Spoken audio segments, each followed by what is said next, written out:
Our Finance and Administrative meeting for December 7th. Would Ms. Coakley please call the roll? Mr. Green, Here. Ms. Hanson, Ms. Rutherford, Ms. Fauntleroy, Mr. Harrell, Ms. Martin, Ms. Moore, Dr. Peterson, Ms. Baker, Ms. McCullum, she's here, Ms. Lamy, Ms. Hurstis, Mr. Bro, Mr. Kuzan, Ms. Rufino Gallagher.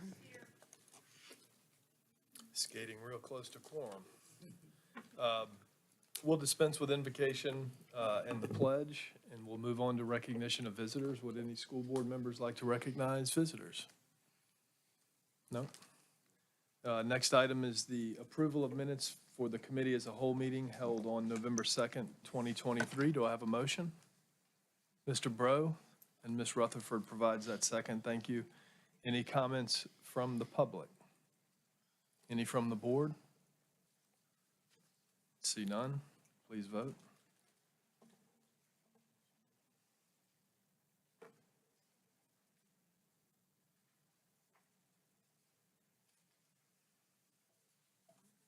Yeah, because I don't have you up there. You want to vote yea? Mr. McCollum. I missed your own roll call.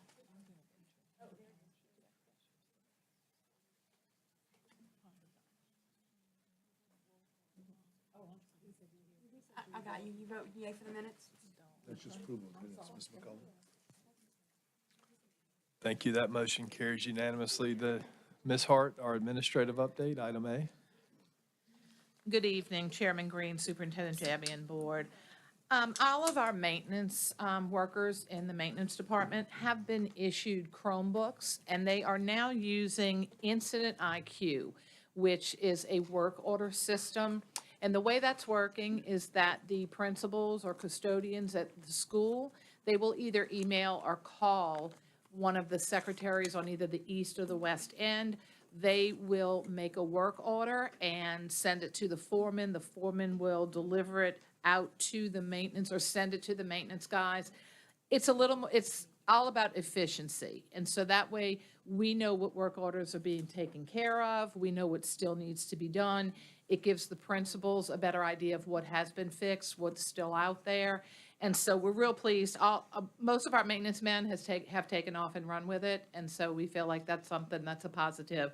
And I'd like to thank Mr. Hoover and Mr. Taylor and Mr. Gotcha for getting that up and running. Our monthly law enforcement meetings were held this month, and our schools continue to do their tabletop exercises to develop their emergency operation plans. And we would like to thank law enforcement and our SROs for collaborating with our school teams to get these things done. Thank you, Ms. Hart. Ms. Rufino Gallagher, you have a question?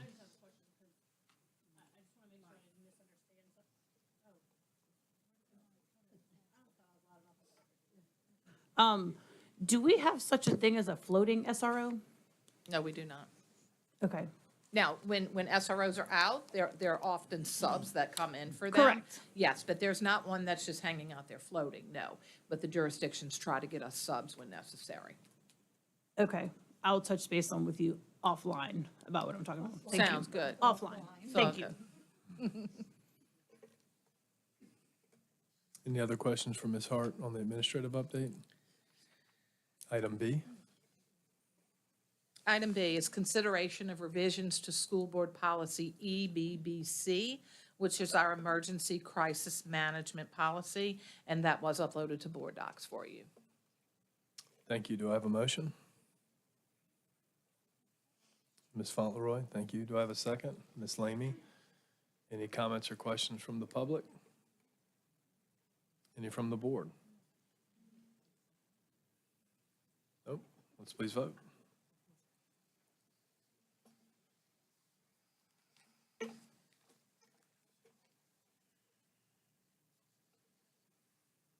That motion carries unanimously. Item C.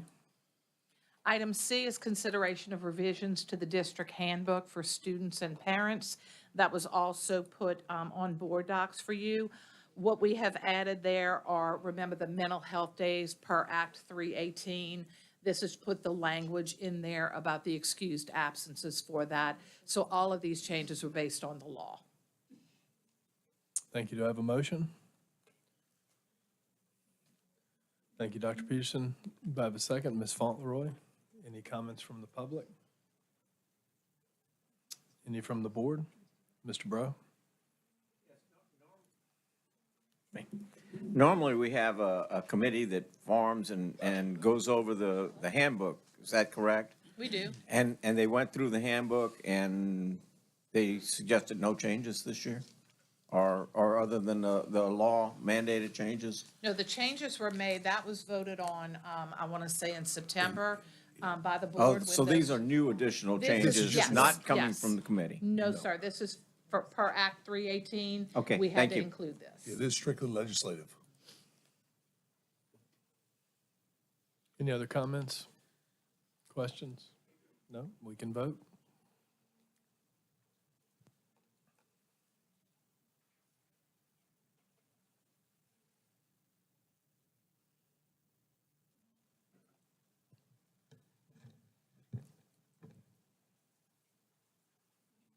That motion carries unanimously. Our monthly maintenance and custodial report.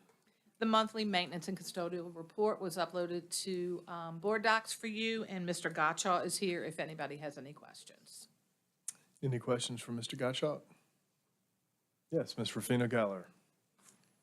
You can stay right there, it's fine. A teacher called me like, there's the aftercare, because now it gets dark at 5 o'clock.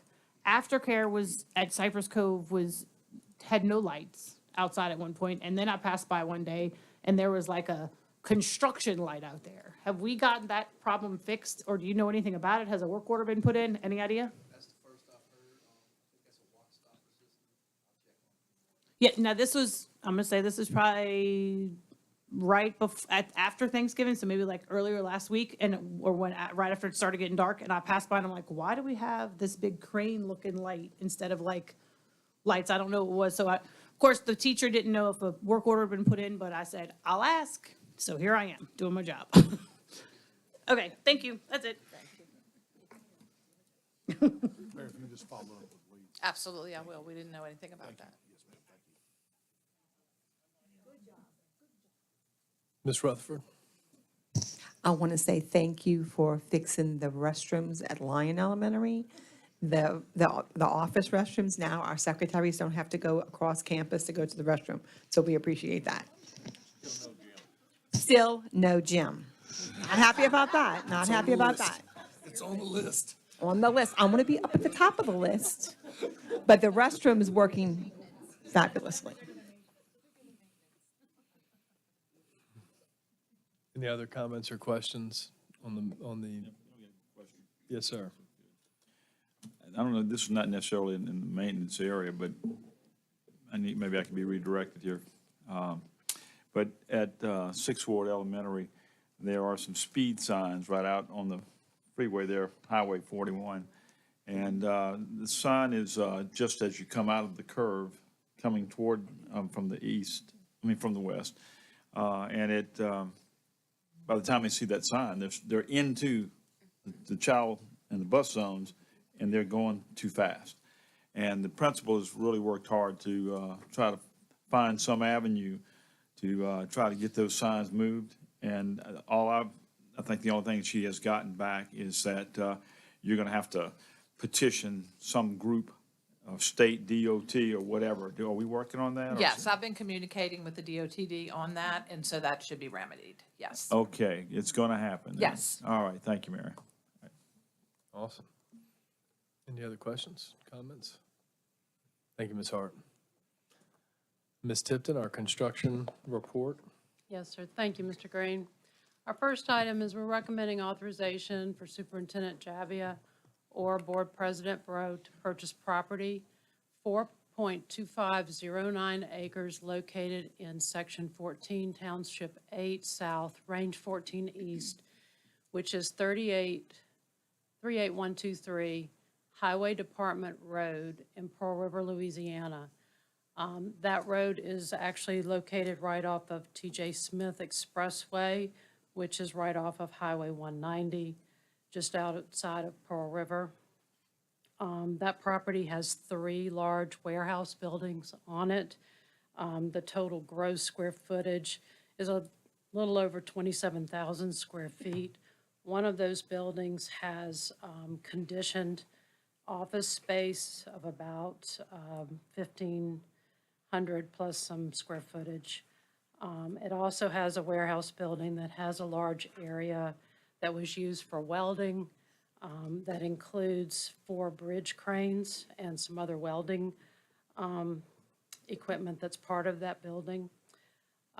We have done the Phase 1 due diligence environmental evaluation for this property and found it, the consultant found that there were no significant issues of any concern, and there was no further investigation needed in that report. So we are recommending approval of that and further information about how the staff intends to use that. I think Mr. Alfonso can speak to. Thank you, Mr. Green, Superintendent Jabby, and Board. Mr. Burmaster, Mr. Patrick, and Mr. Davis here also answer any questions relative to transportation.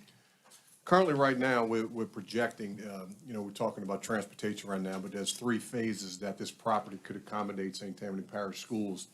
And what we got to please keep in mind is it's not just 4.5 acres. They have 3 really, really good serviceable buildings. And as Cameron could attest, once you have all the infrastructure there, it's a lot easier to build upon. One of the buildings in general is 3 football fields long. I mean, it's built with great materials, as the board officers saw back in August. Right now, we need a place to do routine maintenance on buses and to park buses. And it's a centrally located place, in our district. Also, I provided some cost estimates for you about current costs that are incurring right now in servicing our buses.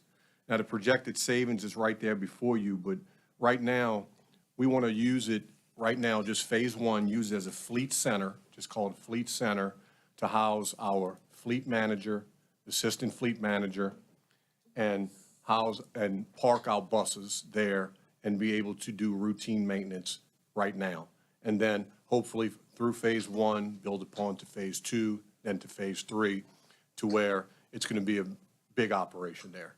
And the cost of this, although it may look like, it's obviously $2.2 million, but the cost of this is minuscule for what this site provides. So to be clear again, the first building is ready to go. It's ready for us to take over as our fleet manager center to work on our buses, to do what we need to do for our buses, and to be able to do that right now, as soon as we would take ownership.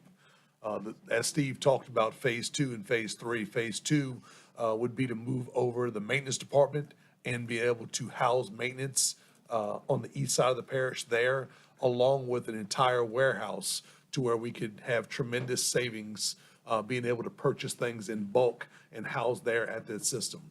The third one is for it to be turned into a CTE welding facility.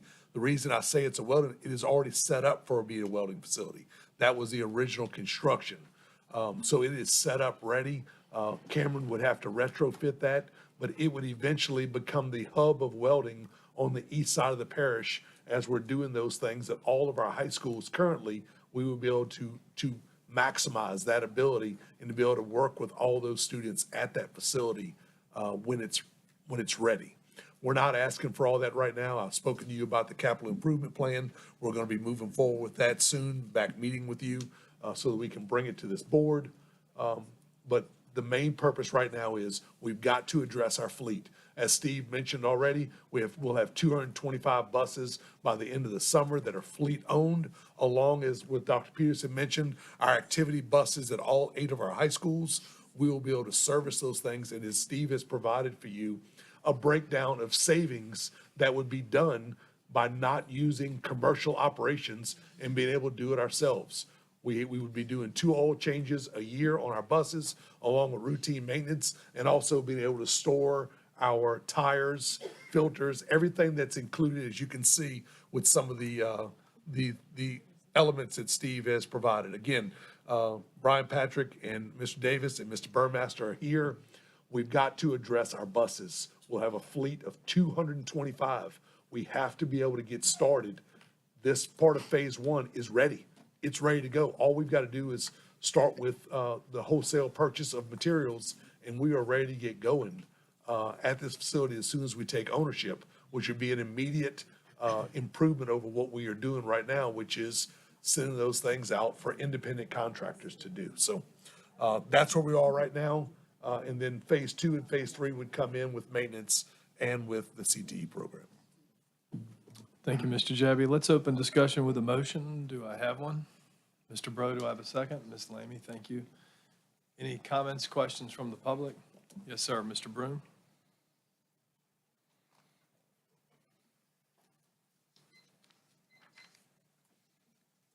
Thank you. My name is Robert Broom from Slidell, and I have several questions about this. First and foremost, has there been a cost-benefit study made to demonstrate, because we already have some, as the superintendent pointed out, we have independent contractors that are servicing our buses now, so we do have some costs. This is proposing benefits. Has there been an analysis to show that this is going to be beneficial to the system? Such a cost-benefit analysis. The second thing I'm curious to know is who is the current owner? I saw that there were the two evaluations of the property. How wide a net did the system cast to find other potential properties that might be evaluated? And then I am concerned it's a long way from any of our current schools and school programs. And if the idea is, even if in sometime in the future, if we start introducing students to essentially what's a industrial park out in the middle of the woods, is that been well thought out? I think there are a lot of questions here. I don't know that I need the answers, but somebody needs to have asked these questions and found the answers. I think the biggest one is a cost-benefit study. Thank you. Thank you, Mr. Broom. Ms. Barrios?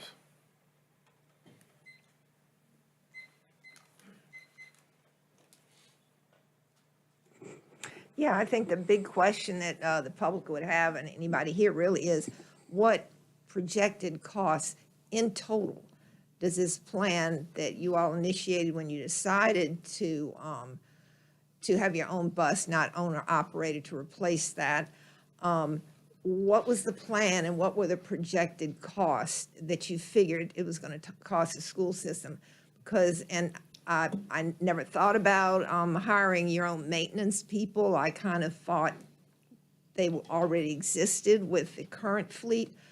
But see, now you're talking about adding, I guess, more employees. So can you work up, or do you have worked up a projected cost for all of this for phase one, phase two, phase three, before you actually start initiating it? Thank you. Thank you. Yes, ma'am.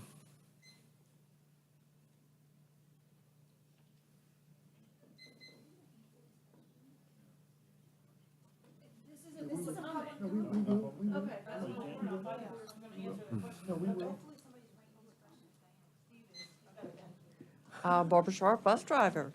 Interesting. How is Pearl River central to anything? Maybe like Lancaster was central for summer school?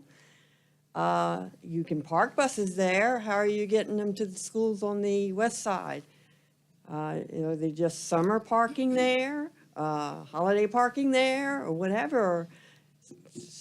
You bringing them all over it on the east side to be serviced? Who's doing that? Who's running these 225 buses that way? Consider it.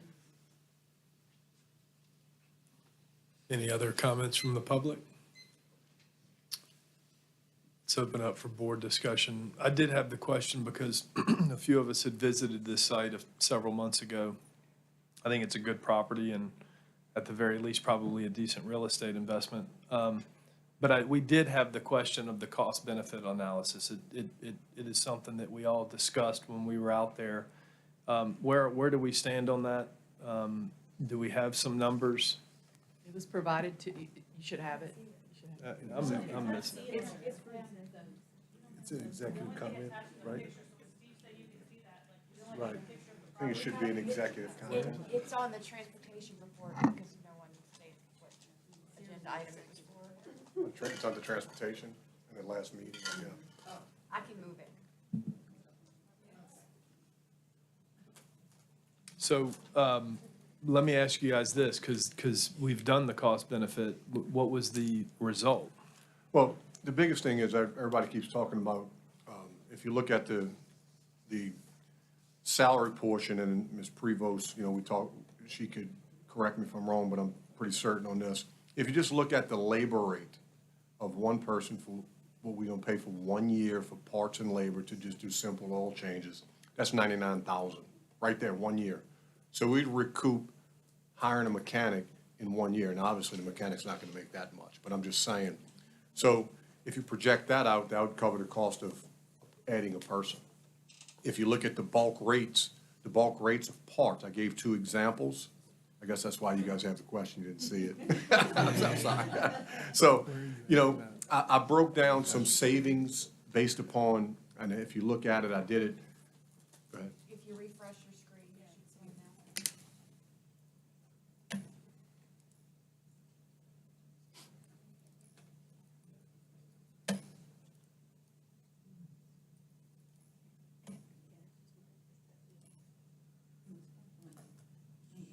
No, I'm with you. All right, so the savings that you're looking at right here, it's for 225 buses done twice a year, and a labor rate, which we're being charged, is $110 per hour. And if you look, and I broke down the parts, which Mr. Patrick gave me, broke down the cost of parts as it goes down. What we're currently paying by getting these serviced by an independent contractor, and then what we would pay if we bought these things in bulk. And this just is a savings of 1 bus, what I'm showing here. So if you multiply that times 450, as I did under the bulleted items, you would see the projected savings just for simple routine maintenance. This isn't including brake jobs. This isn't including buying DEF fluid in bulk. This isn't including storing tires and having tires put on ourselves. So I provided you an example, and I'm happy to answer any questions, but the biggest example, based upon the one that I provided for you, was basically from Kent Mitchell Bus Services, who we use, okay? Now, when you use Kent Mitchell Bus Service, you'll see the parts and labor and all that we're paying, which is not included in the time of our people to get it to Kent Mitchell, wait for the bus and all that stuff to get the bus service and get back to us. So I provided 2 examples to you of cost-saving measures.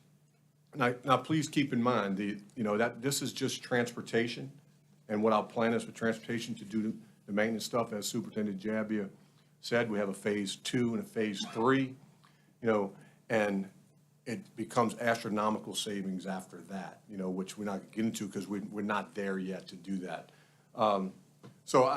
We are very happy to answer any questions relative to transportation, which I'll plan for that initially, but this property is, with the structures on the property and the space to be a hub is really a good area. Now, I don't have a problem answering some of the questions that the public brought about, and Mr. Burmaster, you can help me if you'd like. You okay with that, Superintendent? Yes, sir. All right. The owner of the property's name is Mr. Mike Kramer. It's a public meeting. Also, please keep in mind, we're talking about, what do we do when we purchase these buses? These buses were purchased with ESSER money. This didn't come out of the general fund. We purchased 225 buses, okay? Ms. Prevost did an in-depth study of the cost savings. She's done that she did the in-depth study when I was in transportation about the cost savings of, each status. This isn't going to be where every bus is going to be parked. This is going to be an area where we can bring buses to, service them, move them. It's going to be a transient area. Now, can it be used for parking if needed? But it's not going to be where 225 buses are going to be parked year-round. That's not what it is. Okay? So I hope I answered some of the questions from the public. You know, we researched, and I could name all the places that Superintendent Jabby and I researched and called and went out and looked at in different places like that. We will not find another place in St. Tammany Parish with these type of structures on it with this area. It's 4.5 acres with 3 big structures, some office-ready buildings, some things that Cameron and her staff can build upon. Also, you know, and Steve's talking about Mr. Shane, our real estate representative. We used him, we used Ms. Tipton. Steve and I actually, I mean, I live over there.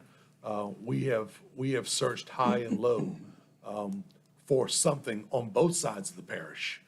We've been searching the entire parish for structures. We've met with different people that were willing to build stuff for us, that were willing to do a whole lot of things. What this will accomplish in due time is the ability to sell, and we've had it appraised already, the current facility that is maintenance right now, which is right now projected to be $600,000. We would recoup immediately once that's sold, and the ability to move the entire maintenance department north of the interstate. That way they don't flood again and they can access their facilities. Every year as a storm approaches, whether it's, you know, imminent danger or even close, we have to relocate every maintenance vehicle north of I-12 to Pearl River, basically, on the east side, so that it can maintain its safety until our crew can get back to them, because we lost everything in Katrina. The entire building off of Old Spanish Trail completely flooded. We have people that have talked to us about that building already. So the recoup of, in the study, we have put some things together. Steve has put a lot together, but a lot of the stuff that we have would be what maintenance could do there, what we could store there, the bulk rates we could do of the majority of the stuff. But the majority of this is we get an amazing piece of property that we will recoup money immediately and service our own buses and be able to basically pay for this in a reasonable amount of time, even before we move maintenance there. But it is a great opportunity to be able to park every maintenance vehicle there, run complete maintenance out of there and a warehouse, and service all of our buses, and it's set up already to service the buses. Mr. Jabby, can you include what this facility was so they can understand? Yeah, and so this facility was when I say industrial welding facility, it was industrial. And so the gentleman had, in the far right building is basically his office complex with bays already set up.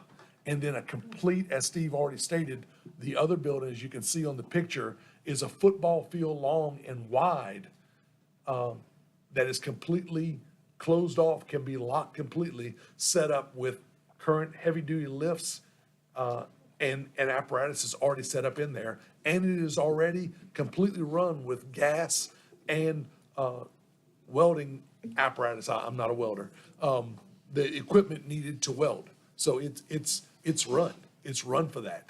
And then it's got a complete back building that is completely enclosed and ready to go if we needed a wash station, if we needed to retrofit it to do whatever we needed to do, or turn it into another part of a warehouse. You know, we came to this board quite a while back about a building here in St. Tammany, building something close to where the Ed Center is right now.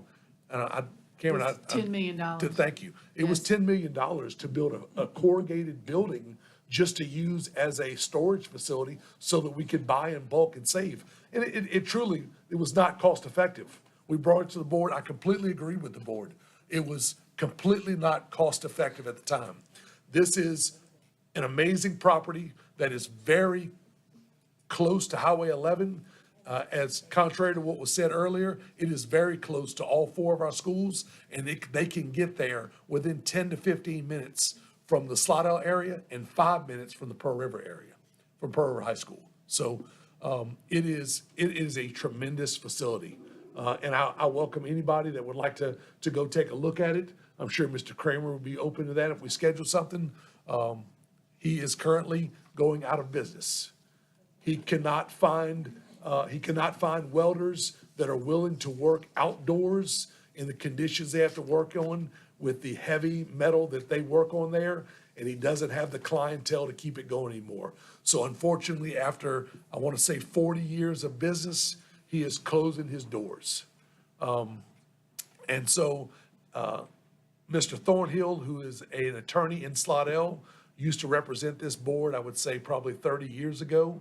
He reached out to us as his client and said, hey, maybe we ought to call the school board and see if they're interested. And that was not even on our radar, it wasn't available. And so he reached out to us and we went and took a look at it. As the board officer stated, as Mr. Green stated, we took the board officers out there so they could take a look at it and understand how massive this facility is. So that's where we are, and we can always provide more information moving forward. Board members, if you can remember, as part of what I've discussed with you already in small groups, it is already on that plan for small groups that we discussed a couple weeks ago. So that's where we are. Sorry to be so long. Superintendent, may I add one thing? Sure. We're talking about the housing. So we're very fortunate, the people we have in the transportation department, fleet manager, Mr. Patrick, Mr. Stubbs also, we're getting the buses to the people that need them, okay? Right now, buses, we're parking them in main areas. When we talk about our fleet buses, we're very fortunate, a lot of schools let us use that. Right now, we have a lot at Lakeshore High, Covington High. This would give us the ability to store a lot of these spares there. So we would also have places we can store a couple spares if we need them on the west side. But right now, either way, we're traveling across parish when people need certain buses. So this building would greatly benefit us in the sense of we'd have a place to store this, because we're very fortunate to get these buses that we're getting with the ESSER funds. But with that comes, it's more space taken up. So we deliver cross parish. I mean, that's what our people do. That's in their job description. These gentlemen, they'll start at 4 tomorrow, bringing buses to North Shore High so they can get the oil changes, and that's part of what we do. So we're servicing, the best we can, our people. So regardless of where the area is, the transportation department's going to get the buses to where they need to be. But this location gives us a place where we're not on top of some schools. We haven't gotten to that point yet, but, we don't want to infringe on the school space. But they're very gracious in the schools that are letting us use, areas to park their buses. So I just wanted to add that. Mr. Fino Galler? All right, a couple questions. Only because I used to live in the Pearl River, this is like right on the water. Is there any flooding issue ever? Because I have no idea. I just know it's right there. If that's water, I know it's green, but it's a pond. Okay, because it's only like literally this big and there's some water right next to it. So that was my concern on that. I know you're saying we could have a new job for someone who does the maintenance on the buses that would save us in the long run or whatever. Is there a possibility, because I know y'all are talking about this isn't gonna be a welding shop, it used to be a welding shop. Okay, would we be able to have students go to this place to do learn how to do stuff like that, in like a class or whatever? Correct. Okay. I have a question for Mr. Burmaster after this, not for this, about the spare buses. That's all I got. Let me just say it's flood zone C, not identified as a flood hazard. Okay, thank you. Ms. Fauntleroy? Thank you. Almost all of my questions have been answered. I do like that the buildings are already there, and that does seem like a plus and a cost benefit. Where would the money come from, Ms. Terry? Like, is this budgeted already? The land is already budgeted in parish-wide, that you approved the original budget. And it's Okay. in the revised I'm bringing tonight, so it's Okay. already budgeted in Okay. parish-wide. And But from general fund budget? Well, it's in parish-wide construction, but that's funded by Parish-wide. transfers from general fund. Okay. Ms. McCullum? Thank you, Mr. Green. Again, most of my questions were answered. This would be maintenance for buses just on the west side, or some of both? Both, all. I mean, east side. It'll be a hub. Just on the east side? No, it'll be a hub for everyone. It'll be a hub for all, because I think that question was asked earlier. And then, in terms of the phase that they would have welding classes, would that be just for students on the east side also, Mr. Javia? Or whomever? Getting them there, it's most appropriate for the east side, Right. for the four on the east Right. side, yes, ma'am. So the schools on the west side would continue what they're doing now? What they're currently doing, yes, Okay. ma'am. Which we're having a new welding in Covington High. Yes, ma'am, we've got some facilities there currently. And my other question, which, thank you, Mr. Javia, for answering, was, what are we doing with the maintenance building? And and you've already answered that, so I appreciate that. Thank you. Mr. Bro? Thank you. I was able to tour the facility back in July with all the other officers. It's not just a piece of land. This facility is very impressive. I mean, when you talk about area under roof, you could store 2 747s in this building, back to back, and that's just one building. There's office spaces there, there's tons of storage facilities. There are numerous opportunities for use of these facilities. It was a steel construction business for, like you said, 40 years. He's built these things, built it up, and now he's too old to run it, and he can't find anyone else to run it, and plus the steel business, as many industries in the U.S. have declined. So I think this is a rare opportunity to get already built structures. It's massive, the facility. We mentioned some of the uses. There's office spaces there that could replace some of the office spaces if we got rid of the other property. Like I said, you could put 40 buses in these things if you needed to. It's massive. In terms of what we had asked about the analysis, I mean, we asked that the first question. Does this make economic sense? Because I think the purchase of the building, just as warehouse facilities, makes sense. The bulk storage that we'd save on paper and everything else that we buy. It was mentioned that we had tried to build a warehouse earlier, and, you know, 10 million, 20 million, whatever it was very expensive. This goes a long ways to filling that need at a much reduced cost. Now, as with everything, and school employees cost a lot because of the overhead and everything. Now, when you mentioned that it cost us so much to go get an oil change and everything, how are we doing that right now? We call up, make an appointment, and roll the bus in?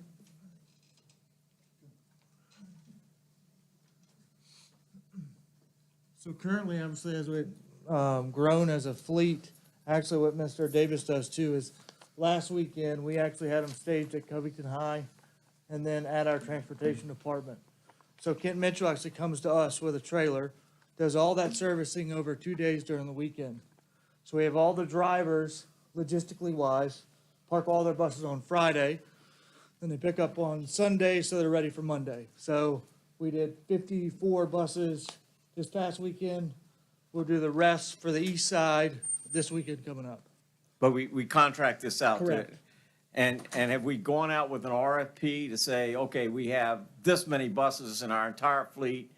You know, let's negotiate a price for our entire fleet and probably get prices down if we did something like that. Well, there's kind of two parts on that. So we have looked at it, but Kent Mitchell as a whole, as we discussed, 225 buses, have even said that, you know, that's a vast amount of buses.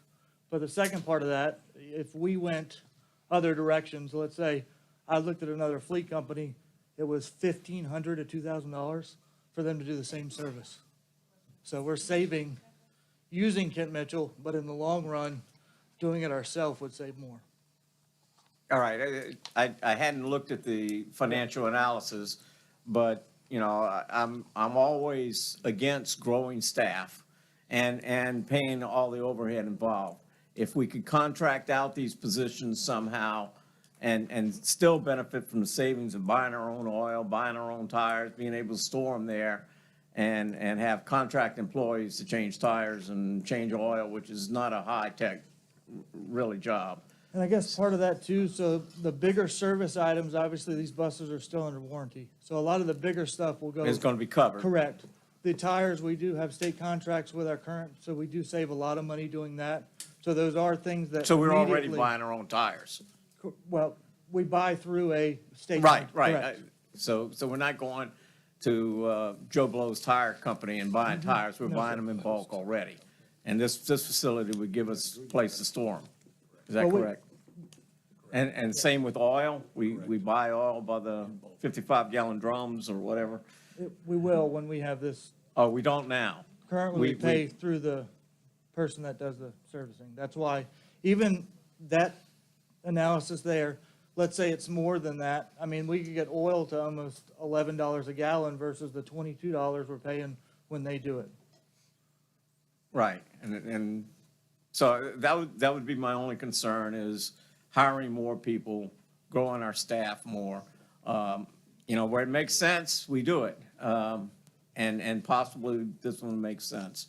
But in terms of the facility and buying the land, I think it's a pretty good deal, pretty good investment. Ms. Martin? Thank you, Mr. Green. So just to clarify, the ultimate goal is to use this facility for bus maintenance, bulk storage, and welding services for students. Am I missing anything? Maintenance. And maintenance. Maintenance, East maintenance, moving, relocating. just relocating them, okay. Do we own the building or lease the building on Old Spanish Trail? We own the building. We own the building, okay. Now, at this facility, are we gonna be able to do bigger jobs like those brake jobs and not just routine maintenance? Like, what would be, I guess, the limitation of what we could do? Like, what would be something we'd have to still ship these buses out to go somewhere to have Well, something?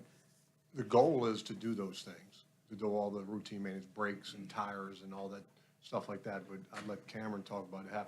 We'd have to build bays and different things like that. For So- transmissions, et cetera? Yeah, all those we'd have to, things, okay. we'd have to build bays and lifts and things like that. But right now, we just want it for the routine things. Now, granted, these, like Mr. Patrick just said, these buses still under warranty, which gives us time for the big things. And at the completion of Phase 3, how many potential new jobs would we have to create in our system to be able to be doing all of the things that would be accomplished in Phase 3? Well, phase two, technically, not any, none, really.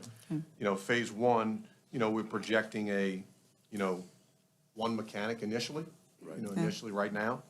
And then Phase 3, I deal with Ms. Strataberg, but we already have welding We teachers. would move one of our facilitators there, so that we're only talking about adding one or two mechanics, not one to start with. I would come to you if we needed to do a second one at some point in time, but we're talking about 2 personnel, that's it. So we wouldn't need someone to manage the bulk storage? We already have someone that We does that? already have people to do that. Okay. And if we didn't go to Phase 3 and we just purchased this facility and used it in its capacity currently, is it still going to be helpful? Absolutely. Okay. All righty, thank you. Ms. Hairston? Could we not save on some staff by using students to change oil? We will absolutely use this as part of our auto mechanics classes. We absolutely will. Okay. We absolutely will. That is something we've talked about for a long time, is having a place where we could train them ourselves, be able to do it ourselves. Yeah, because, so I mean, to kind of go a little bit on what Mr. Bro said, I mean, we can kind of save a little bit on that. We would on that absolutely have part. internships set up and ways for those students to come do it, absolutely. Okay. Absolutely. Thank you. Ms. Rutherford? Yes. How long is the warranty with those buses before we start doing the big jobs? 2 years? 3 years? Three. Okay, 3 years. Okay, and so we have 3 years to get this done and ready, right? Well, if we start doing major jobs, yes, ma'am. Okay. And when will we sell the property in Slidell? Is that going to be immediately or? That would be part of phase 2. No, that would Part be of just phase part of two? phase 2, yes, ma'am. Okay. And when we sell the property in Slidell, that will help pay Recoup the- 600,000 as Would it's recoup appraised that right much now. money. It would have to go out for, correct me if I'm wrong, Terry, it's basically a bid process, basically? Yeah, to sell Yes. our Sell it. property. We have a policy, I believe. Yes, Spells it yeah. out. Okay, It's a but it's bid worth process, about but it's- 600,000? Right now, the original appraisal we got was $600,000. So We've that would already help. had people that have Okay. approached us saying that they were interested in that property already. Okay. Because they own Why do we have property to right wait there. for phase 2 to sell it? We'll have to have somewhere to put maintenance. Why can't we do that in phase 1? Well, we have to build something. I thought we We- had buildings on there that could Yeah, put we this have stuff in. buildings. We don't have any offices in where maintenance would be. Okay. We'd have to build bays. All the stuff that's there at maintenance would have to move over. Okay, I see. Yes. All right, okay, I was wondering. So then, Lion gets a gym after that, right? Okay. I told you, it's on the Just list. asking. It's on that list. Yeah. Ms. Martin?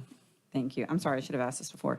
In order to build those offices for maintenance, and you had pointed those out while we were there, what is the estimated cost to be able to outfit this building to be able to move maintenance from the building they're in into this building? I don't have that here with me this evening. It's part of what is being proposed as possibly part of the bond issue. And I can get that for you. Okay. And Because that included more than just maintenance in that whole scenario. But I want to say it was in the 3 to 5 million, but I'll check that. okay. So it would cost around 35 million. No, 3 to 5. 3 to million, I 5. believe. I'm I like- just don't have those numbers. Hold on, everybody. Oh, no. Like, I don't think that's a good No. idea. They've okay. given us their square footages and what they think they would need to have there. We've looked at that, and I apologize, I don't have that here tonight. And then Terry, you had said we had already budgeted for this, Correct. meaning we had already put money into parish-wide for future land purchase, or we knew we were going to try to purchase this property? We knew at that point that was a piece of property we may try to purchase. So we put enough money on that line item to purchase this property. Okay, thank you. No other? Okay, no other board comments? Let's please vote.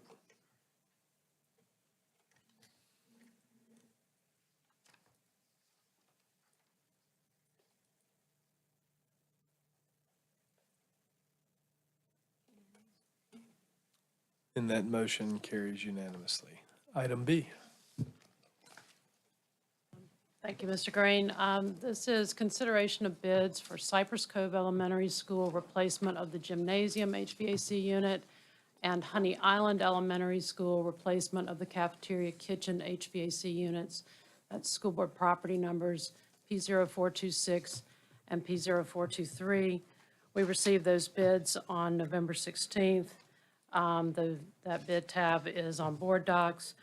And we are recommending acceptance of the low base bid, which was submitted by Metro Mechanical LLC in the amount of $426,408 for this project. Thank you, Ms. Tipton. Do I have a motion? Ms. Rufino Gallagher, do I have a second? Mr. Bro, thank you. Any comments from the public? Any from the board? I just had one. Why do we have the two projects combined? They're similar HVAC types of units. The schools are right next door to each other, so it made sense to package them together and bid them out together. Thanks. Yes, sir. Let's please vote.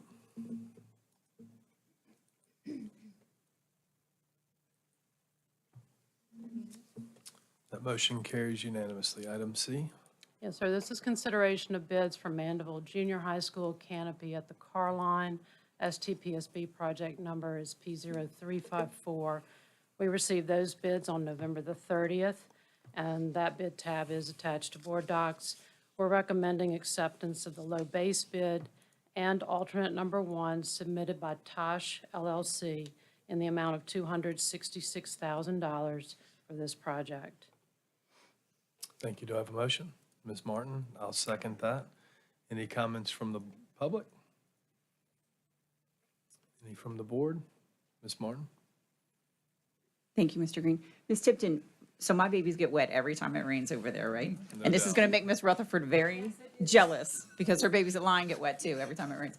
So will this canopy go along the fence, like along the field or along the band room? Along the band room and down past where they The back of the band room? exit. Okay. Yeah. And what kind of canopy is it going to be?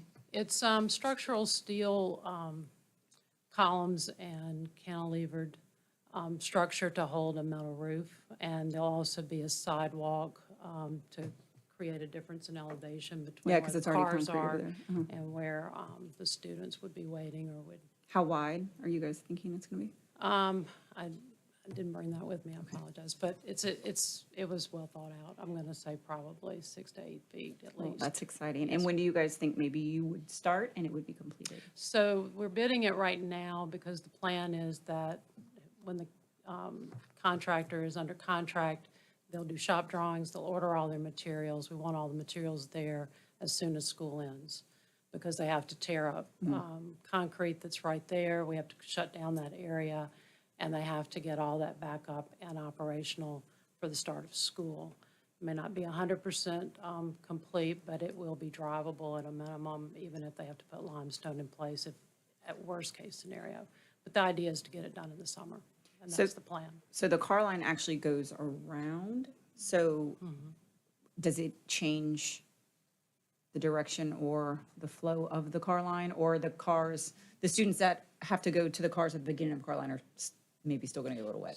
So this is just one straight run right up against that building and across, kind of going in front of where that picnic area and the walkway canopy comes along So maybe to the cars access just can't this go as area. far anymore? So we're going to move some fencing back to allow for the car line to make the loop a little bit deeper as they turn. But it will keep the car line going in the same direction that it does. Okay, thank you. Yes, ma'am. Ms. Rufino Gallagher? I'm just looking at the price, like it's a canopy, like maybe I just don't know how much construction materials cost because the air conditioners at Cypress Cove and Honey Island are gonna be $200,000 a piece, but a car canopy, line canopy is gonna be $266,000. It just seems odd, so I'm just asking. So we're tearing out the existing concrete, having to put in base and foundations and structure to support a cantilevered canopy and to Okay. pour back sidewalks and put in bollards. Okay. Create ramps and worked all the elevations and. Okay, so it's move not just fencing. putting up a canopy, there's much, okay, that's what I was wondering, I was like, God, that sounds a lot of money for a canopy. Okay, thank you. Ms. Rutherford? Yes, first off, what is the alternate? The alternate is 2 additional structural column bays, column frames, and roofing and sidewalk so that we can pull, or at least have cars up against, at least probably 1 to 2 more cars in that line with a roof next to them. Okay, and I guess I need to meet with y'all privately to find out, how can I get a canopy like this for Lion? Because our teachers are soaking wet with, taking kids with umbrellas. They have no canopy at all Yes, ma'am. for buses or cars. Not even the buses. Okay. Ms. McCollum? I was asking about thank you, Mr. Green. I was asking about the alternate too. Why is that listed separately? The alternate is, so when we take we define a scope of work that's considered the base bid. And then we may ask for an extra price to do some additional work. Okay. And then it would be a choice whether to do just the base bid or do the base bid and the alternate. I understand now. Thank you. See no others queued up. Let's please vote.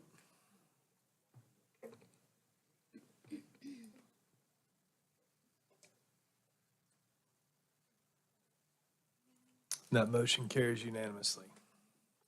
Item D. This is consideration of bids for Little Pearl Elementary chiller replacement, STPSB project number P0422. We received those bids on November 30th also, and that bid tab is attached to board docs, and we are recommending acceptance of the low base bid submitted by Lou Miss Ayer in the amount of $607,000 for this project. This does replace 2 chillers and provides for some ductwork and other air conditioning units related to the chillers down into the classroom wing. as Thank you. part Do I of have a that motion? project. Ms. Erstis, the second, Ms. Gallagher. Any comments from the public? Ms. Underwood?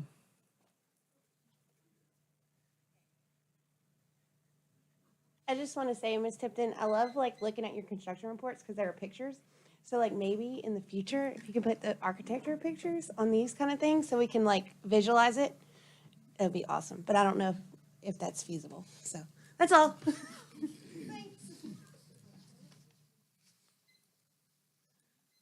Any further comments from the public? Questions? I know chillers seem to have been taking a long time to come in. Like, where are we at as far as like how long they're taking to come in now? So we Anybody? still expect that this will take a year to get the chillers in, but Oh, we Jesus. we do expect to do the duct work and the preliminary work above ceiling this summer, and then be ready to change the chillers over the next. As soon as during it the gets here? holiday. Yeah. Okay. That's a long time to have to wait. What is what does a chiller exactly do? I mean, I know it's a chiller of some kind, chill something. It's equipment that cools water down and pushes cool water, cold water through piping to cool air, to push air into spaces. So the air It's part of the air conditioning conditioning unit? system, yeah, the air conditioning system is working off of basically water that has been chilled down to 40 or 50 degrees that's then pushed through piping, and then there are units within the building that transfer that to cool air to then push that air out. So is Little Pearl not having air conditioning right now? No, the chillers are there, that it's Okay. just been identified by maintenance as something that That's needs to be going out. addressed, and we want to get ahead of that. Okay, thank you. Let's please vote.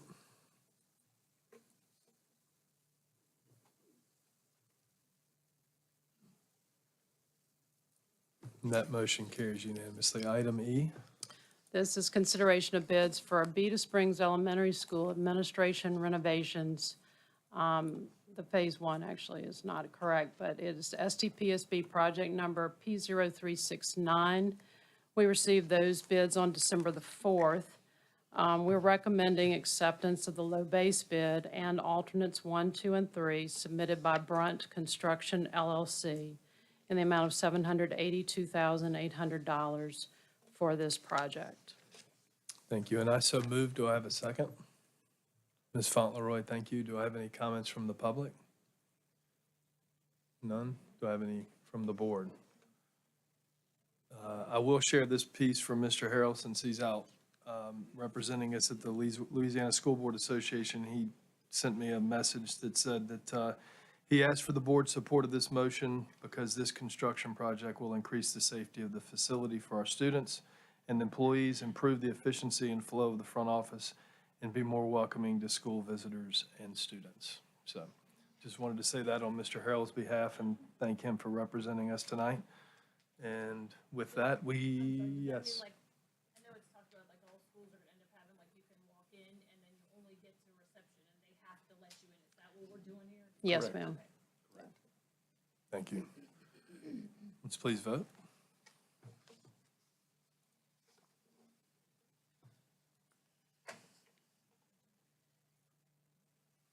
That motion carries unanimously. Item F.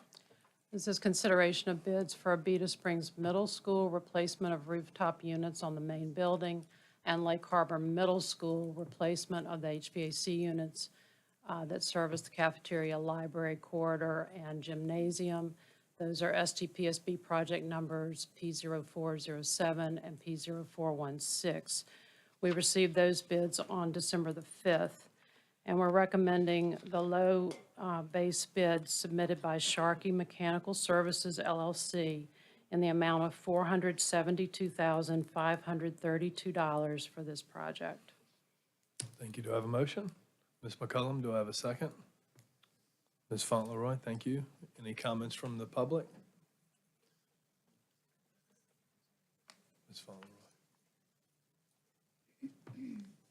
Any comments from the board? Ms. Rufino Gallagher? Are these school, I know Mr. Green asked earlier, these schools next to each other like Cypress Cove and Honey Island, or just so happened at that? In this case, these are both, no, they're not next door to each other like Cypress Cove and Honey Island. All of these units are rooftop units, which will require a crane, similar units on the same side of the parish within it. range of each other. Got it.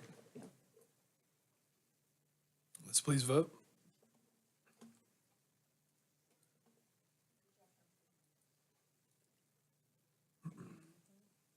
That motion carries unanimously. Item G. We're recommending acceptance of Little Oak Middle School additions as substantially complete. That's subject to the architect's recommendations, submission of all regulatory requirements, and approval of Superintendent Jabbia. That's STPSB project number 1955. Thank you. Do I have a motion? Ms. Gallagher, do I have a second? Ms. Hairston, thank y'all. Do I have any comments from the public? Any from the board? Ms. Rufino Gallagher. I know you're excited to see this finished and I am, but I have a question, and I asked it last time. So this says the revised contract completion date as of the date of this change order was July 26th. And I think we had a discussion that the contract stated it was X amount of dollars a day that they didn't complete this. Okay, so July 26th was for Phase 1. Right. We're now in Phase 2, So that's which has a different completion date, which is not shown on whatever change order you might be looking at. I believe whatever's it's- attached to your construction report. The Phase 2 time, I believe, is up at the end of January, early February, actually. Okay, I might have missed a meeting because I missed a couple, but did we do a acceptance of the Phase 1? So this is completion of the contract, and which is a requirement to publicly announce that is forthcoming, because it sets up what's required by law to file a substantial completion form at the clerk of court's office to start a lien period to allow for subcontractors and vendors or material suppliers who may have any kind of money issues with the general contractor to be able to have the right to reserve their rights in that case. Right, I guess my main concern too is that I still have yet, and I don't know where it stands in this thing, but the Phase 1 had an end date of, I believe it was this June or whatever date I just said. July but 26th, which is about when we started moving furniture in and accepted the building.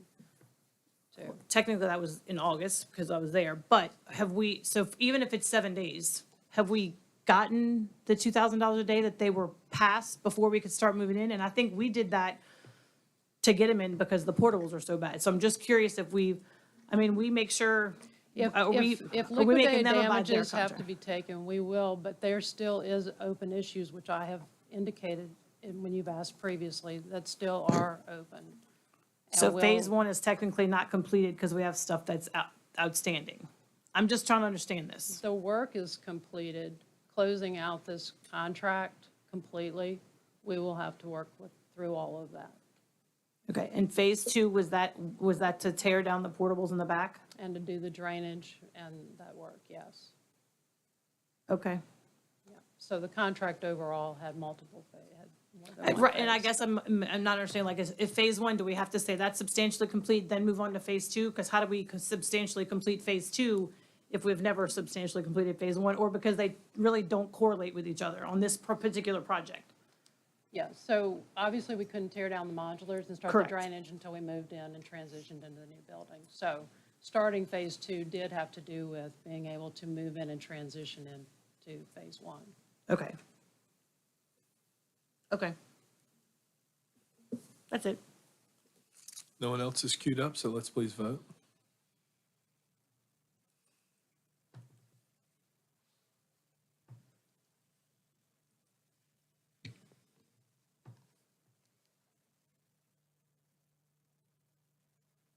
That motion carries unanimously. Item H. We recommend acceptance of Sixth Ward Elementary School students with exceptionalities, restroom and classroom renovation as substantially complete, subject to the architect's recommendations, submission of all regulatory requirements, and approval of Superintendent Javia.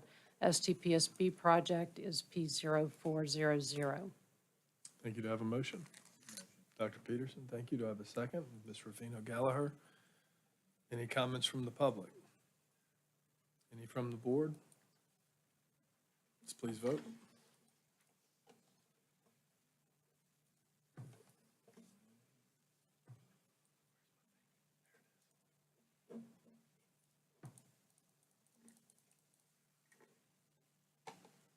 And that motion carries unanimously.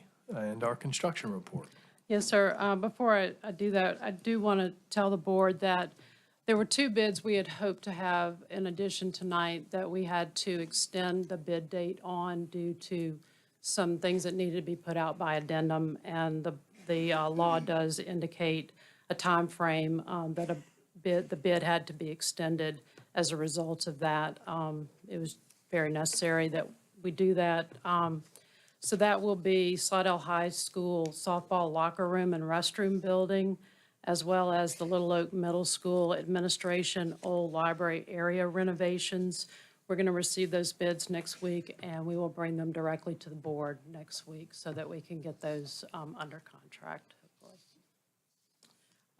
With regard to our construction report highlights, the Covington High additions, the demolition of the modular buildings are underway. At Little Oak Middle, they're finishing up canopy installation, the drainage and the sod, very close to being complete there. At Magnolia Trace, the structural steel is in place and the contractor is planning to be prepared to pour the second floor slab prior to the Christmas holidays. And the contractors for Abney Elementary and Fontainebleau High, those new addition buildings, they're making good progress towards completion so that we can transition there as well during the spring upcoming. The work on the playground projects is progressing very well, and we'll be glad to answer questions. Thank you, Ms. Tipton. Any questions? See none. Thank you. Ms. Prevost, our financial update. Thank you, Mr. Green. I provided you with some documents. I just wanted to explain what those are. You have 3 bound budget books that are with yellow covers. Those are not being voted on tonight. You voted on those last month. Those are just for your reference. That is the fiscal 22-23 final budget, so you can put those aside. And the 2 white stapled ones are going to be what you'll be voting on in the next agenda item. That's the fiscal 23-24 revised budgets. I didn't bring you the grant budgets because we have several federal and state and local grants that we don't have final budgets for, so I wanted to bring them all at once. So I'm going to be bringing those to you in the February committee meeting. I'm also going to bring some financial policy updates in February. Our external audit is now complete. We had excellent results. The auditors are going to bring those financial statements and audited reports to the audit committee in January, and they'll be bringing them to you in the February committee meeting. That's all I have on the financial update. I'll be happy to answer any questions. Thank you. Any questions for Ms. Prevost? I see none. Item B. All right, I provided you with the revised budgets for general fund and special funds. These are the ones I promised. I went to every supervisor in every department and had them look hard at their budgets. A lot were able to be cut, some were not. We based this revision on data available to us as of October 31st. The original budget's based on July 31st, so some things have changed. I'll just give you a few highlights. I did adjust all the budgets for proposed increases in some cases and decreases for fiscal 23-24. Unfortunately, I was not able to balance the budget, so our expenditures exceeded our revenues by $12 million.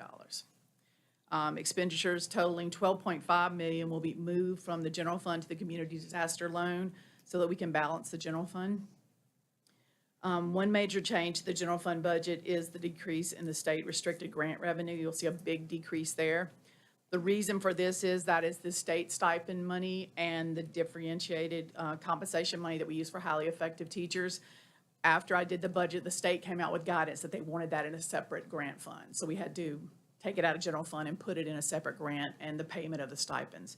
they wanted to be able to track that money, so we have to report that to them separately. Also, on the original budget, it was understated for employees by 188 people. And that includes their corresponding salaries and benefits. These were employees that were either after July 31st were transferred from grant funding, hired, or entered in the system after the budget was complete in July. So those were added in. We have a full roster now in this budget. I'm always available if any of you want to meet individually and go over it in detail. I'm always open to that, and I'll take any questions on the budgets. Thank you. Before we open up discussion, do I have a motion to accept the revised budget for 23-24? Ms. Fauntleroy, do I have a second? Mr. Brode, thank you. Any comments from the public? Mr. Broom?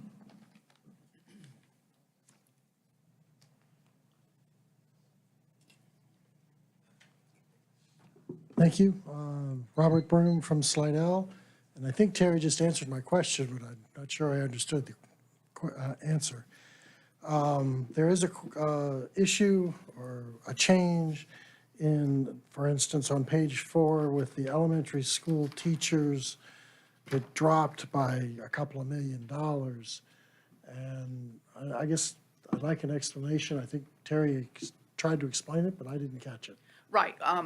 That's, in the original budget, I included the state stipends that every teacher and employee received. And also for teachers, they get all the highly effective stipends. Those were all moved to another fund, and a lot of them were in that line because Okay. it's elementary teachers, so. So this is just half of the movement of an expense. Correct. Yeah, it's reported in a separate fund, which you'll see in the grant, when I bring the grant budget, you'll be able to see that. Thank you.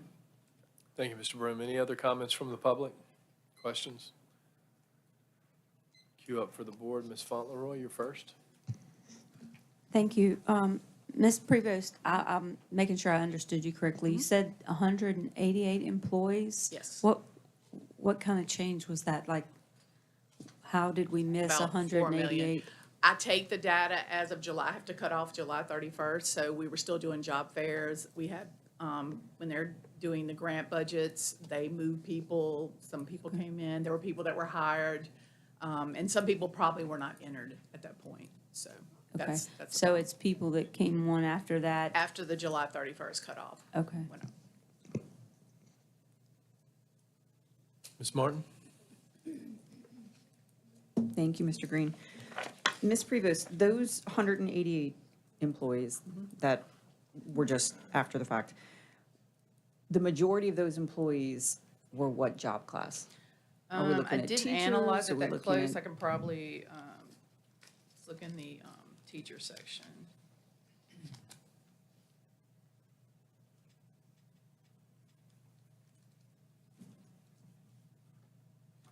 Mainly elementary teachers and high school teachers. That's the bulk of them. And then we had a lot of increases in the SWE teachers. Okay. And would you mind showing us under 1,500 when Ms. Gardner was talking about, Yes. you know, the grant and the curriculum for pre-K? Yeah, that's on and all that page stuff? 6. Just because we had mentioned it before, so Sure, you can it's show on us. page 6. You can see about middle there's 1,500 special programs. That's ESL and pre-K. And if you look toward the bottom of that section, you'll see salaries, pre-K teachers, salaries, pre-K aides, travel, and early childhood materials. So the cost you're looking at, one employee, a teacher, one aide is booked, and then there's $1,000 travel and $250,000 for materials. What happens with those lines is we rely on the LA4 money, and when we get to the end, if there's not enough money to cover everything, we move it back. And we were very blessed last year because we were able to move money back to LA4, and it saved us money in general fund. So we never know how it will turn out, but hopefully it'll be the same scenario at the end, that we can move these costs out and back into LA4. So it isn't always that we never have to use general fund for our pre-K Right. expenses? It's- Sometimes we it's do have to. possible, But the last few years, we've been good. Okay. They changed the formula, I believe. They advance you, yeah. We got way more than what we spent in Meaning we expense. got more money? We got more money at the end. They gave us some money at the end, which we liked that to happen. Yeah. That Don't was say, nice. don't say that too loud. Yeah. And then the last thing, just for my clarification, because the state required certain money to be moved to a different special fund, Right. that contributed to the general fund being unbalanced. No, that didn't contribute. It's just a wash. Basically, the stipends were booked in the general fund as expenditure, and the revenues were there. Now, we did fund a little bit of the money in the state stipends. They didn't give us money for ESL teachers. They didn't give us money for pre-K teachers. So we had to front all that because, of But we course, thought they were, and that's how, no, they just didn't do it. They just didn't pay for certain groups of certain functions in that they, all these different functions are provided by them. So for some reason, they chose not to give the stipend to those people, so we had to fund those. But we received about $13 million for the state stipend. I believe we spent about 14, so it's about another $1 million that would stay in general fund. But so all that money, the revenue moved, and so did the stipend. So it'll be, you'll see it when I bring those budgets in February. You'll see 13 million revenue and 13 million in stipends, and then the rest of the stipends had to remain in general fund. thank you. Ms. Rufino Gallagher. I forgot my last question, but so when you said 188 stipends weren't there, so as of July, do we not, maybe I'm misunderstanding, because as of July, anybody hired after that, they were still getting the stipend? I'm talking about 188 employees that I did not account for in the original budget. Right, okay, so if the, and I guess my question is They like, if, received the stipends if they were everybody did. so you're saying we missed 180 employees total, like their job salary? Correct. So Okay. that got added in. So I guess if we had vacancies, do we not just budget for those? There's You- no way to do it. It's not possible. Maybe I'm not understanding that, I like can if put we a need pad, but 50 teachers, we don't change. budget for that? We move, our numbers move daily. So we Right. could swing 100 people in a day. There's just no way. I did put some pads in for some vacancies I knew of, but there's no way for me to know exactly, just to budget exactly and to get numbers. Right, and Yeah, I know yeah. it can't be an exact science, but at July 31st, we have 75 vacancies. Do we only pad for 5, or like, do we pad for Well, if like I know half of there's- that? If I know there's 75, I ask HR for a list and I will add those at an average salary and I'll add that in. So how did we miss 188 jobs that were apparently vacant or something? That's what I don't Yeah, understand There how could that have been happened. vacancies, they may not have been entered in the system, they could have been still be entering. I have to cut off at July 31st, I have to cut off at some point. I know we had some people shift back from grants, and then there were obviously were people hired. Okay.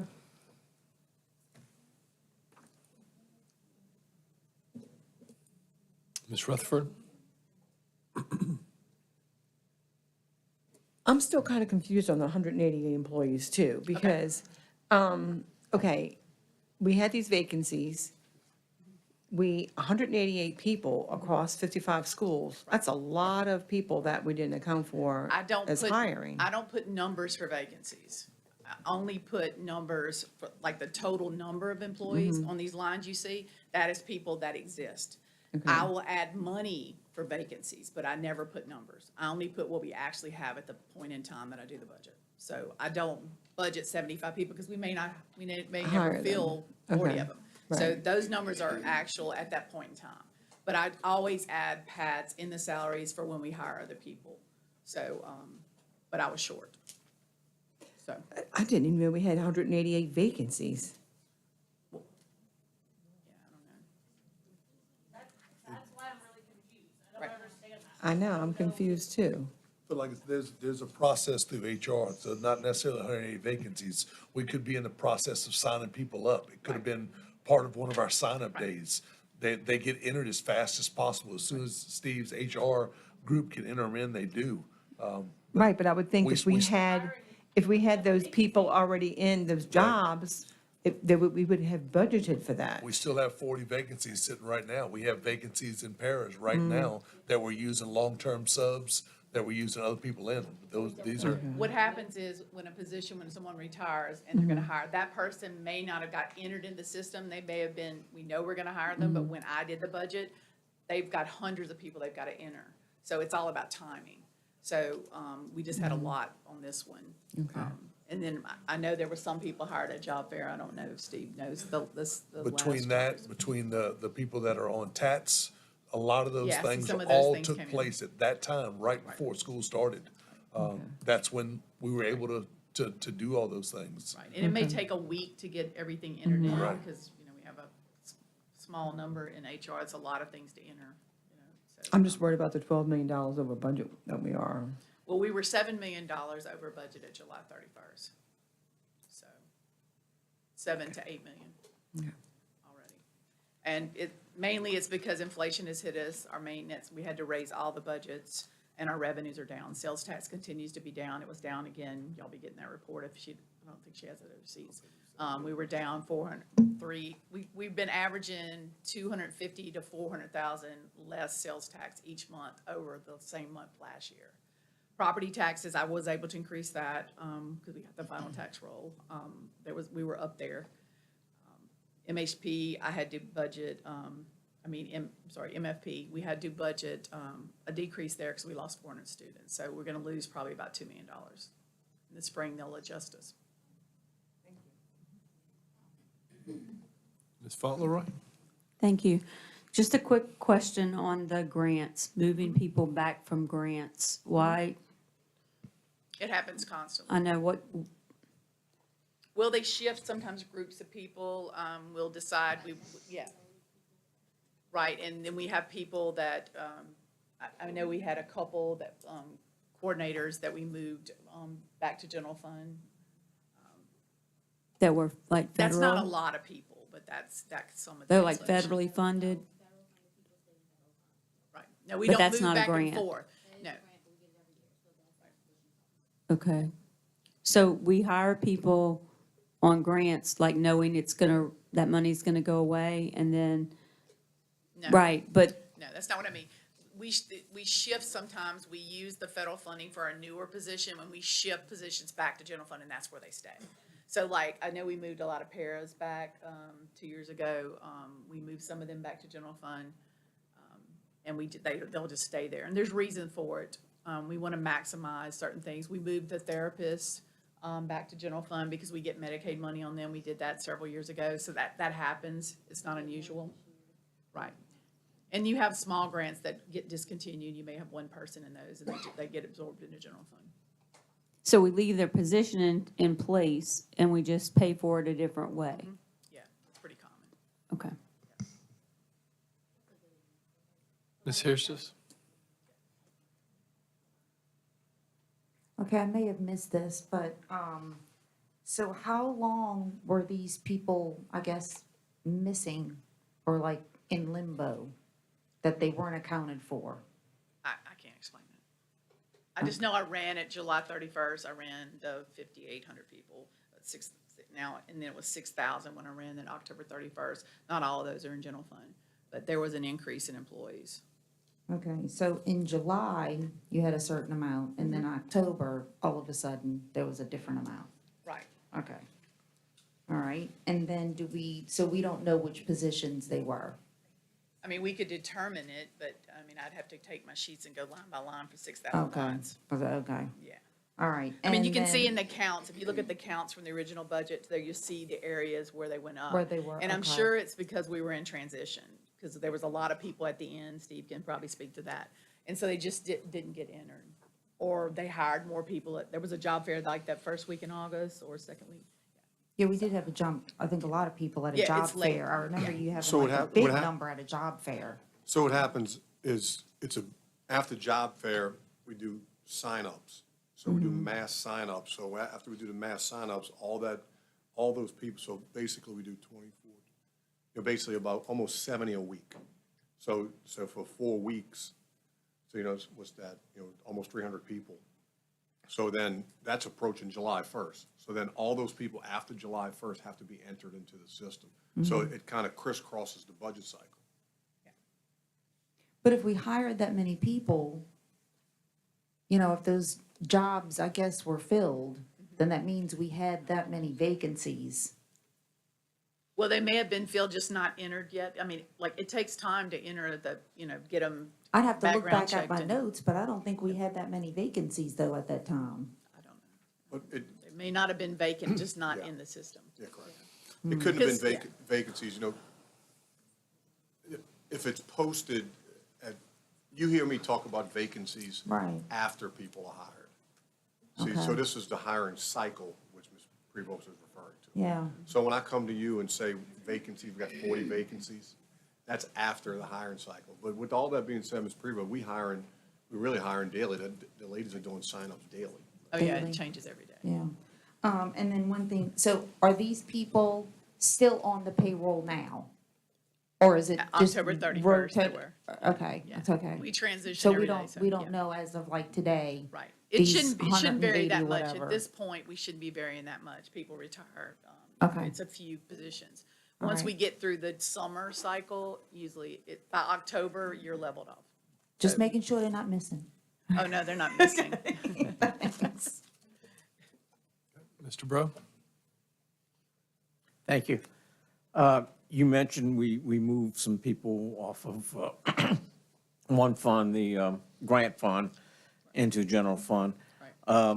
How are we sitting with ESSER? Because I know we had a lot of positions that are being paid with ESSER funds, and they're going to disappear. I think we Right. put nurses on. Yeah, well, nurses, I mean, I'm assuming you guys want us to put that back in general fund, so those will have to come. Eventually, we Yeah, will that'll have be to. next year. So that's $3 million plus. So with a 2%, 12 million is roughly 2% of our general fund. Right.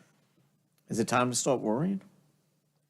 I think And we when need is it to- time to start panicking? I think we need to, and we've talked about this, to start looking at positions and, making sure that, before we replace, look at the positions and make sure Well, we should be doing that all the time. Well, yeah, we should, but we specifically. It's time to start looking at belt-tightening measures. Yeah. The inflation really hit us, so a lot of the lines went up, so that doesn't leave you as much room for salaries and for adjustments in salaries, So another 3 million when ESSER funds disappears, at least. at least. All right, thank you. Yeah. Ms. Rutherford? Okay, this may sound crazy, but last year, at the same position, last year. Right. I don't remember, I know I was here for the budget meetings and all in November, but, in December. But, what's the difference from last year to this year with those 188 people? And having to get this money all figured out? So you I want to mean, know the total for like Last the year's last of difference. fiscal year? A sec here. I didn't have a copy of the budget because I wasn't on the board, so I just wanted to know. I'm sure I could have looked it up. I mean, so this year it's 188 people. How many people was it last year, the difference? Oh, well, there was no revision last year, mid-year. Usually I've done an original and then a final because we don't vary that much. The problem now is just inflation is just, No. Yeah. I mean, with that 188 people. right. So only this year we had 188 people we had to figure out, but last year we did? It's a possibility. I mean, I didn't figure up the difference between the 2 years. Last year, the original budget for 22-23 had 5,190 employees. The ending had 5,052.9, so that means some people probably retired before I ran the numbers at the June 30th, so some people were already out. And then the number now is 5241. So that's your difference. So it's mostly about timing. But our employee counts, they are up in general fund. They're definitely up. Well, they're up 188 then. Well, they're up. If last year they were the Well, same. I don't want to say they're up because they could have been existing. They just weren't in the system when I ran it. So, they could have, somebody could have retired and there's in the process of entering them. And I just was not able to capture those employees because they were entered after July 31st. Because I have to cut off, because I have to have the budget by August 3rd. So I have to do it on a weekend. So I go as long as I can to see if I can capture every employee. But there was evidently, there was a lot of people hired. They had signups afterwards. It just seems odd that we have so many for this year. and we didn't last year or previous years? Has this happened before? I mean, I didn't In do an previous years? analysis, but, I mean, the numbers vary, but they're usually within, 100 people. So we had 5190 at the beginning of 22-23, and now we're talking about 5241. So we are up in employees. But again, majority of those are teacher vacancies that we were able to find teachers for. We were Yeah, short that's over another 100. thing, yeah. We were short over 100 Right. teachers last year. Right. Due to TATS, our alt-cert program that Mr. Turman, we Exactly. found teachers. Honestly, we had that many long-term subs last year. You guys weren't on the board that time. We had that many long-term subs. We were Right. short that many employees. So that So is if we the were short majority of the 90, numbers that but- she's talking about. Well, we were short 90, but we added 188. We didn't add 188. 188 were in signups. Terry just said that it's a difference of about 60 people from last year to this year. That accounts for just our OFATs. I mean, just our TATs. All right. The 188 is just the crossover, when she ran the budget to when they were actually entered into Munis. That is the 188. All right, thank you. Yeah, it's just timing. I'm gonna clarify something. So for example, I think my number could be off. I think right in July, and Steve can tell me, I was sitting at like 60-something, 70 vacancies, and I'm at, what am I at? Maybe 13, I don't know, but it's a joke. But it went from that to now we have like 20, less than 20. So way after job fair, when we started a recruitment process, we filled at least 50 spots or 60 spots. But Yeah. if those were already allocated jobs, Right. we just could not find people to fill them. Right. So we started doing a whole recruitment thing. So then it got filled. And I'm still filling as we speak today. We hired somebody yesterday. So, It is. Yeah, that's a good That's right. place too. So that explains a lot, all the discussions about, hiring employees and filling vacancies or a vacancy rate. That would explain. and I The want to difference. clarify something. I know we were talking about nurses may have to move back. When you have them, for example, like when Terry was saying we move certain, and I'm speaking for my department only. If we move a speech therapist or occupational therapist from IDA to general funds, you can then claim Medicaid or Medicare, whatever it is. The same thing with nurses. But if they're coming from a grant, you cannot claim, you can't, They don't allow let me to use get the right Medicaid on term. federally funded people. There you go. I would say you can't hit the feds twice, but that's not, you can, like, they would have to come from general funds and then we can get reimbursed for that. We can usually get about 30 to 40% of their salary and benefits back, so it's substantial. Now, it takes some years to pay me. I haven't received money from 22 yet, so I'm looking at 22 and 23 still outstanding. So it takes them a couple years, so. I am hopeful that I will get 22 money for Medicaid, which was budgeted last year and I didn't receive. And I'm hoping they're speeding up the process and maybe I'll get 23, so that would help balance us, because that would be like a double hit on Medicaid in 1 year. About 6-7 million. And I'm hopeful that some of these lines that, we're anticipating won't get spent. Supplemental budgets, that's the school's instructional budgets, they get carryovers. So the number's very large, but they may only spend half of it, so it gets carried over. So it's encumbering the budget, so making it show a loss, but we may not actually spend all that money. So we'll just have to monitor it and see where we end up. Last question I got. So TATs and long-term subs, do they show as vacancies still? Like when you run numbers, are the vacancies shown as that? And it's, the way I'm going with this is do we budget for if we need 152 teachers or whatever, I know it's more than that. Do we budget for 152 or do we only budget for what you show in Munis? I budget to what I show in Munis as full-time employees. Now, TATs, I'm assuming, they're set up as full-time, aren't they? They're full-time employees. Yes, they're full-time. So Once they're they're hired. getting pulled in, so that explains why we had the increase. Right, and I guess I'm still not grasping it, but this is, but even if they're not showing, we should be budgeting for every position we have.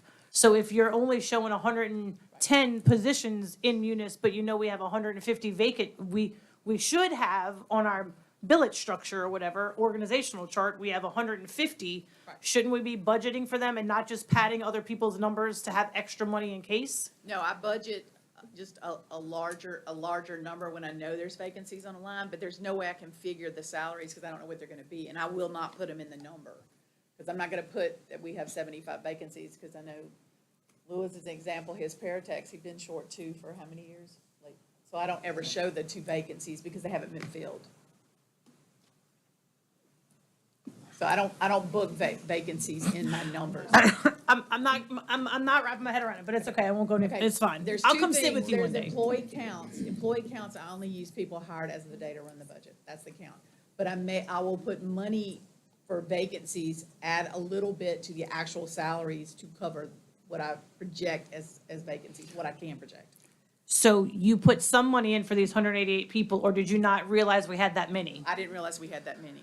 I guess that's what I'm Yeah. saying, like, that, Steve could have known that, like, I don't know what, like, where the communication was on that, but I feel like maybe there was, like, I might not be understanding now, maybe somebody didn't understand the question, because it seems like 188 people's salary is a lot of money to be over budget by $12 million. Well, that's not what caused the 12 million, all the 12 million.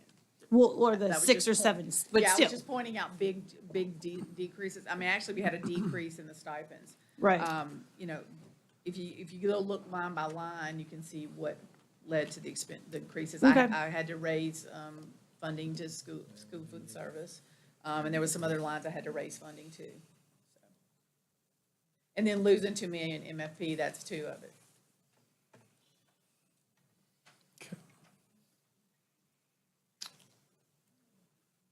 Good. With no other comments, we have a motion to accept the revised budget for fiscal year 23-24. So let's please vote.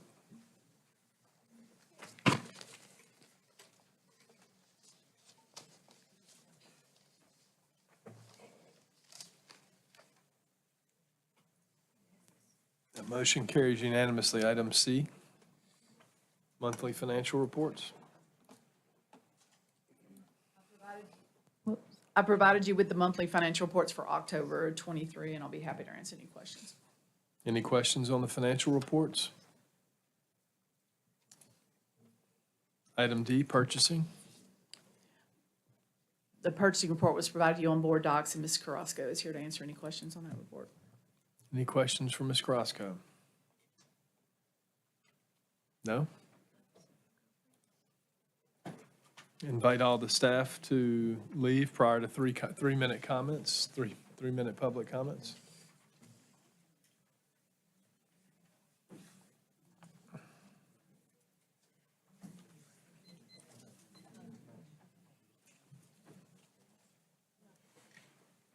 Ms. Barrios, you're first. Yeah? Mr. Osborne?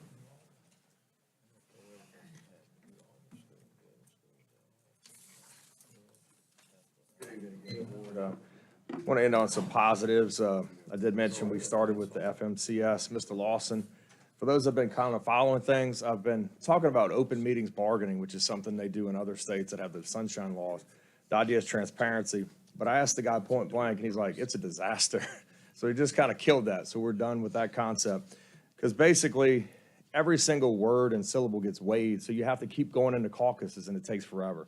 So that's fine. And that's the value, I think, of having somebody that's so experienced. You could just cut right through. So that was enjoyable.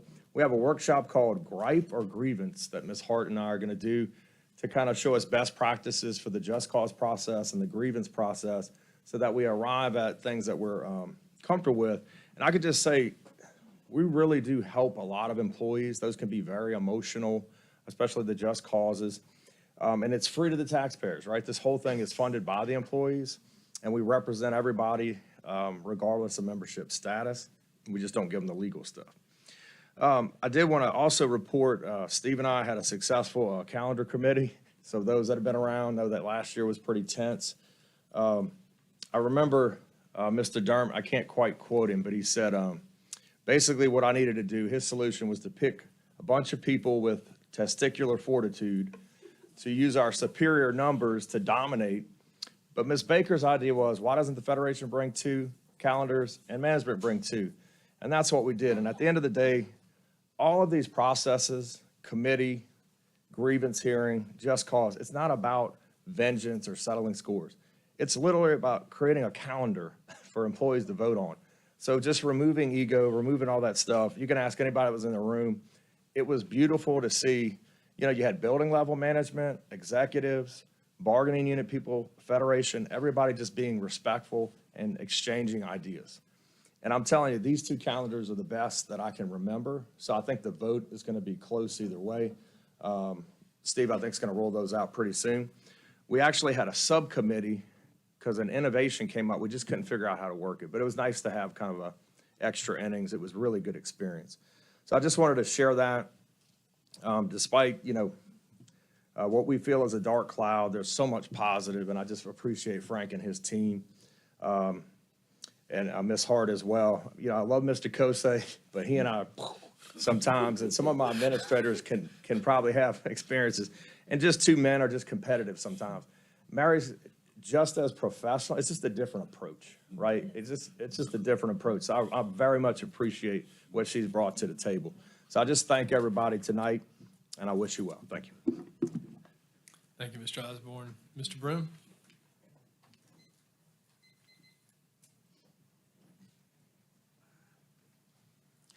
Thank you. Robert Broom from Slidell. As you know, I'm the chairman of the Audit Committee. And I'd just like to let the public know that the Audit Committee will be meeting next Wednesday. And I would encourage any board members that can attend. That would be nice. But we'll be meeting and just receiving reports and having discussions. The major meeting for the Audit Committee will be in January when we get the external audit report formally presented to us. So today, this month's meeting is a little bit smaller and more informal, but it's still going to be an interesting meeting. So let everybody know Mr. next Broom, what Wednesday. time was that? Was It starts at, 5 o'clock here. it's, sure. Darn it, I didn't, can somebody help me out? What day is next Wednesday? The 13th? Wednesday, the 13th, at 13th. 5 p.m. 5 p.m. You can only ask Wednesday, Mr. Broom 5 p.m. questions. Here in the atrium. It's going to be in the atrium. We haven't scheduled that yet. But looking forward to the meeting, and any board members or members of the public that would like to attend, that would be great. Thank you. Thank you, sir. That's it for 3 minutes. Mr. President, do you have some announcements? Next week, Thursday, there'll be a Christmas performance at 5:30 in the atrium. I don't know who's performing, Slaughter but High. Slaughter High. it's usually a great event. We always enjoy that, and that's prior to the board meeting. Also at the board meeting, we'll have the election of officers. Correct. That's scheduled for next week as well. Schools and offices will be closed December 25th through January 5th for winter Christmas break.